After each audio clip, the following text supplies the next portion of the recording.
Hi everyone! Welcome to this week's episode of Show Me How It's Done.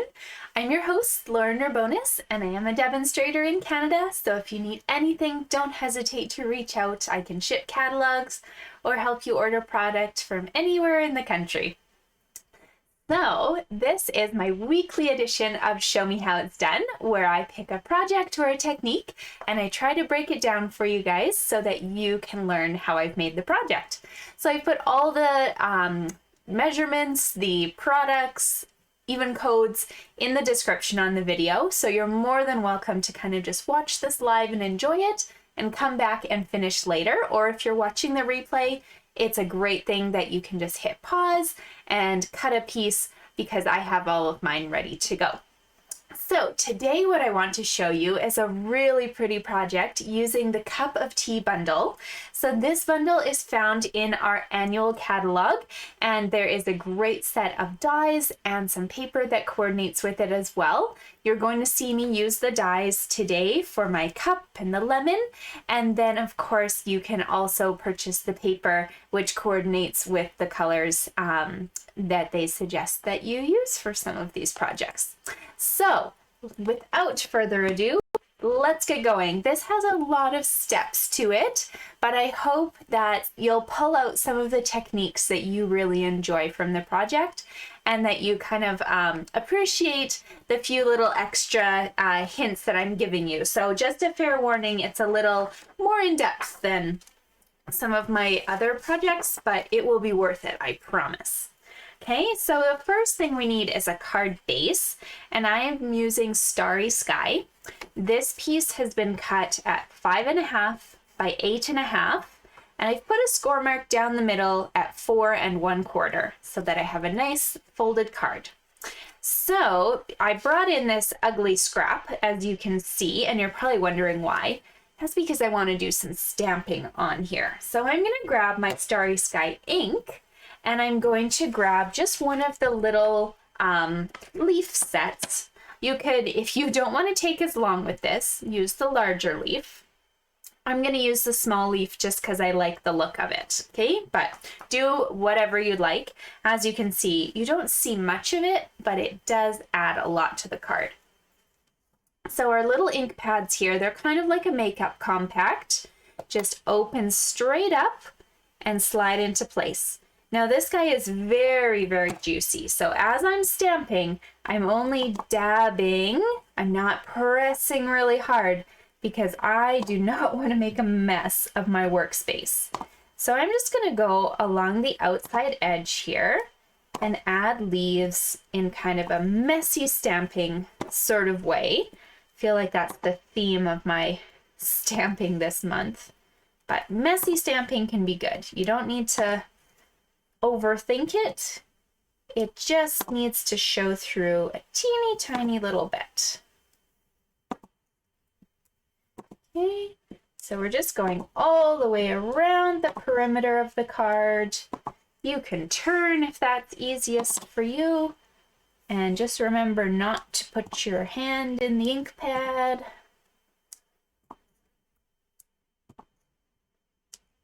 And voila. Okay, so there's the outside perimeter of my card. And I'm going to close up my ink pad for the moment. You will need this later for your sentiment and whatnot, but for now you can set it aside. And before we decorate now on the outside, we can let this dry and do a couple cuts for an inside piece. Okay, so I like to decorate the insides of my cards so you have something to write on. So we're going to start with one piece of sweet sorbet, and it is 4 inches by 5 1/4, and one piece of basic white, which is 3 3/4 by 5. Okay, sorry guys. There, and I'm doing a video. Can you please wait? Okay, thank you. Okay, so on the inside of our card, we're going to attach these just with some sort of flat adhesive. I like to use double-sided tape, but of course if you're a glue person or a seal, that is great as well. So whatever you'd like, go ahead and start putting those pieces together.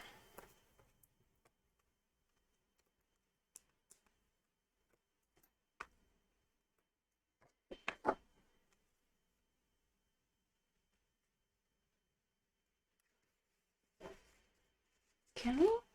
And if you want that same stamp, whatever you chose for the front of your card, you can also just stamp a little decal on the inside of this, and that'll just kind of add to your card teeny tiny little bit.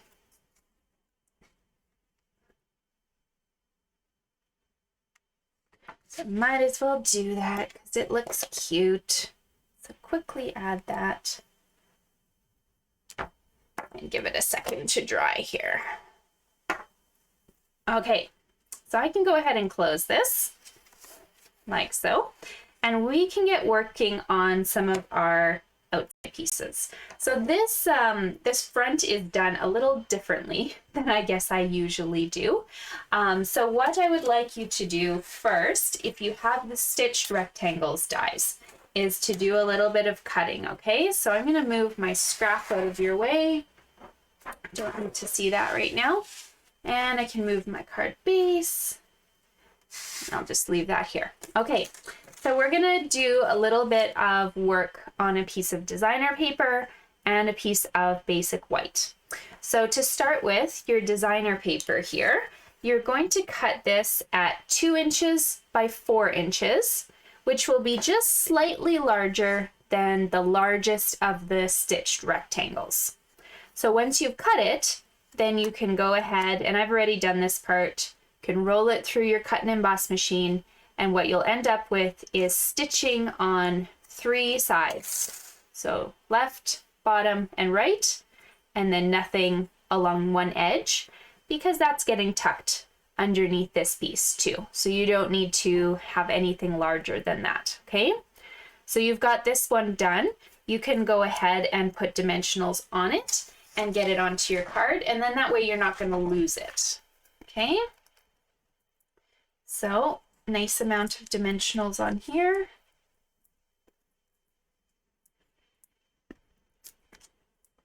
Oh, it's raining. Always just comes out of nowhere. Okay, and tuck this on the front of your card.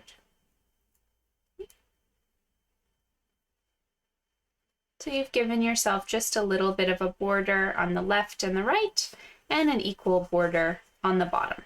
And then your white piece will cover up the rest. So here's what we're gonna do. To make your life a little easier, we're gonna cut a really large piece of white, okay? So this basic white is originally 4 inches by 5 1/4. Then I'm going to cut the entire stitch rectangle from that piece. So I've got this nice, really big space to work with, okay? So then that way, I have a little bit of wiggle room just in case I accidentally put this piece too far down. I can just make sure that I'm gonna have enough space to fill, okay? So here's 2 things that I've already done. I've done the stitched rectangles, but I have not done the cutting with this basic borders die. So these dies can kind of get lost. They're on page 169 of the catalog, this set right here. And there's really cute like flowers and diagonals. This little piece is what we're using, that scallop angle that's kind of actually for an envelope. And then you've got stitched circle and triangle and kind of another pattern. So this is a really good set for you to make borders on things, but it's also a really good set for you to add a little bit of fine detail, okay? So I need my cut and emboss machine, and before I do that, I'm just gonna rest this kind of on my card and eyeball where I'd need this border die to go, because I want it covering just slightly over my gingham, but not too far down, otherwise I'm not going to see any of the gingham, okay? So just kind of eyeball where it is. If you're really unsure, take a pencil and put a little bit of a mark, and then now when you bring this to your machine, you can line this up to the mark, roll it through, and you know you've covered enough of your space, okay? So let's do that. Got my handy cut and emboss machine right here. I'm going to bring that up so you can see it. And feed it through this way so you can see. Okay, so here is my piece of white. I'm working upside down just so that you can see. I've got my little line here, and I'm gonna put my angled piece. Okay, so just kind of make sure everything's straight. I'm hoping this is, because I'm working upside down and don't usually do that. But I think I'm happy. Okay, so I'm gonna now put my base plate or my clear plate on top, sandwich, and roll her through.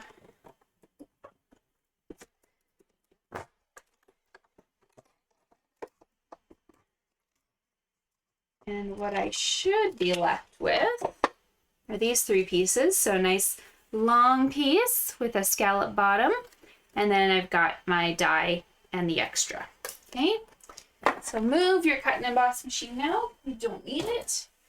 And we can do a bit of stamping on this white before we actually attach it to the project. So let's decorate. The first thing that I wanted to do was I wanted a little bit of a ground look. So I don't know if you can see this really subtle kind of pool party. You can either just scribble with the blends marker if you want, or I found this kind of puddle in the Willow Tree stamp set, this one here. So I'm actually just going to use that today, and it gives me a really cute little shadow effect for the bottom of my teacup to kind of float on top of. So just tap, tap, tapping once again. And this goes just down at the bottom of my space, like so. Okay, now I have already cut out a little teacup for myself because I didn't want you to have to sit and wait, except maybe I lost them. Oh, there we go. I found it. Okay, here's my teacup. So all I did to create that was I stamped with the stripe cup on top of the Sweet Sorbet paper with Sweet Sorbet ink. Okay, but the reason I have that pre-cut and ready to go is I just want to kind of eyeball where it is so that I know where to put my grass, this little grass here. Okay, so I can ink up my little grass with garden green ink because that just looks stunning. And just kind of, I know I want it right there, so I'm going to just gently move the cup down and stamp. And now I'll let that dry for a second and go ahead and put my cup on with some dimensionals. You can see I made a mistake on one of them, so I just turned it over and stamped again. And that's okay. It happens.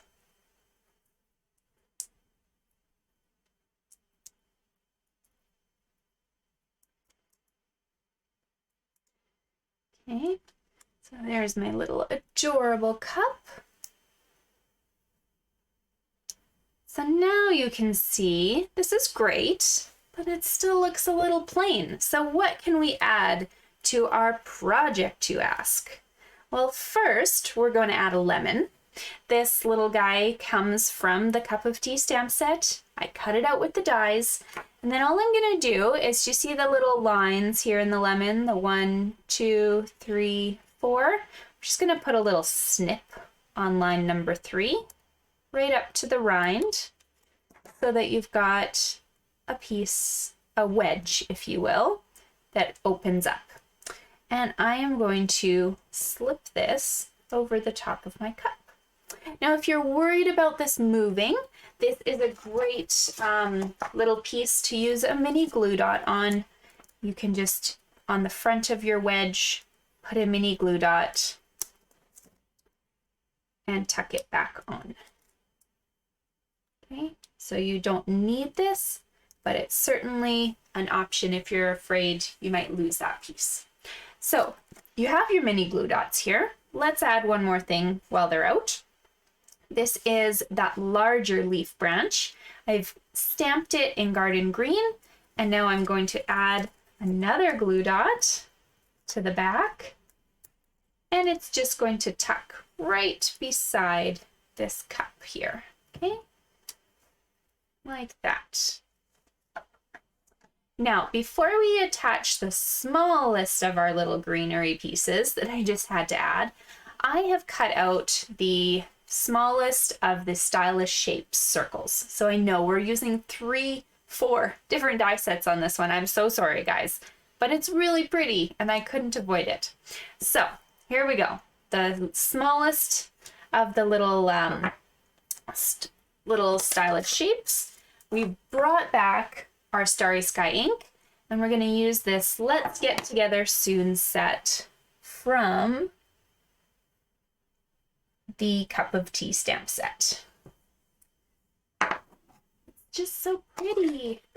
Ties in so nicely, so I had to do it. This one I'm putting up on dimensionals, but I don't want any dimensionals on the teacup itself because then it'll be lopsided. So I'm just going to put 2 dimensionals beside my teacup, and then I can put my tag right beside it.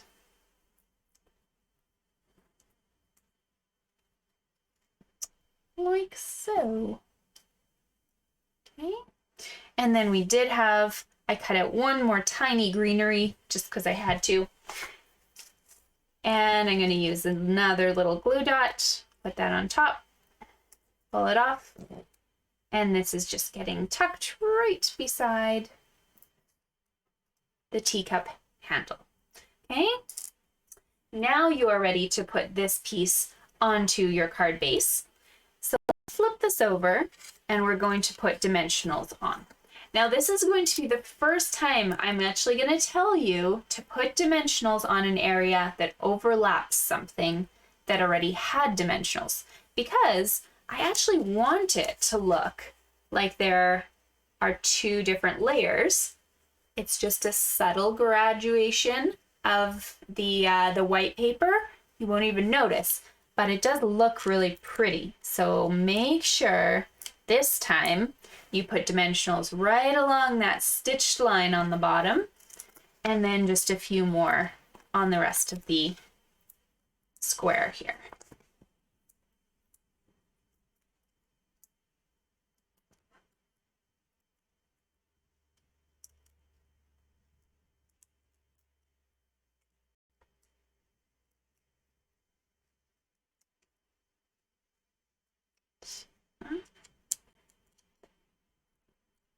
Okay, so bringing back my original base, I am now just making sure I've got a dimension or a border on the top that I'm happy with, and that I've lined up my white and gingham in the same line. Once you're happy, then you can attach. Cute, huh? And then if you want to get fancy, you can use any sort of little rhinestones that you have. I brought in my iridescent rhinestones just because they're so subtle. It almost looks like they're see-through, but I thought that was a really fun way to kind of add a little bit of shine to my card without really taking over much. So they're just a very simple addition. You can add just a few of them on your project. Like so. There you go. I hope you guys enjoyed today's projects. If you have any questions, just reach out. You can use my link or website at the bottom. And of course, you can also message me on Facebook or yeah, YouTube does messages too. So anyways, any way you want to get a hold of me, go ahead if you have questions. I know there's a lot of dies with this one, and I know there's quite a few steps, but I really do love the look. I like how subtle this little kind of dainty doily edge is, and then I really like all the different layers that we can bring in with dies and stamping too. So I hope you guys agree, and I hope you have a wonderful rest of your week. I will see you next Tuesday for the future edition of Show Me How It's Done. Bye.